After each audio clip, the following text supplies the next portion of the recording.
হাজার হাজার শান্তি বাহিনীর নামে হাজার হাজার দস্যু পার্বত্য চট্টগ্রামের রাঙ্গামাটি আক্রমণ করে মসজিদ ভেঙেছে, মাদ্রাসা ভেঙেছে, এতিমখানাকে তছনছ করে দিয়েছে।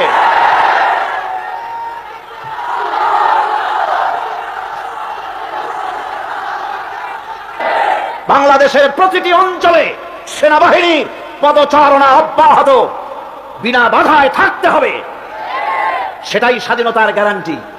বাংলাদেশের মানচিত্রের কোন অংশে সেনাবাহিনী যেতে যদি বাধাগ্রস্ত হয়, সেই অঞ্চল বাংলাদেশের হাতে থাকবে না, ভারতের খপ্পরে চলে যাবে। আমি আজ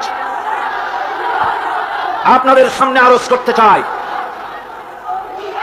চুক্তি তো সেটাই শান্তি চুক্তি হতো যদি এলাকার সকল মানুষের সঙ্গে কথা বলে একটা মিউচুয়াল আন্ডারস্ট্যান্ডিং এর মাধ্যমে যদি চুক্তি করা হতো, তাহলে এই চুক্তিটা হতো শান্তি চুক্তি, ঠিক না? এলাকার 5 লক্ষ লোককে এই চুক্তির ভিতরে শামিল করা হয় নাই।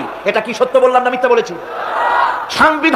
সংবিধান পরিপন্থী পার্লামেন্টকে বুড়ো আঙ্গুল দেখিয়ে ভারতকে খুঁজে করার জন্য যে চুক্তি তৈরি করা হয়েছে, জনগণ এই চুক্তি মানে না।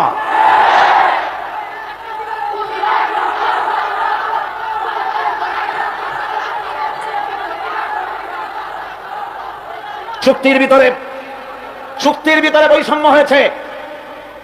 চুক্তির বৈষম্যের কারণে পার্বত্য চট্টগ্রামে আজ আগুন জ্বলছে। যদি সাম্য প্রতিষ্ঠিত না হয়, তাহলে আগুনে জ্বলে পুড়বে দেশ, সরকার ওই আগুন থেকে বাঁচতে পারবে না।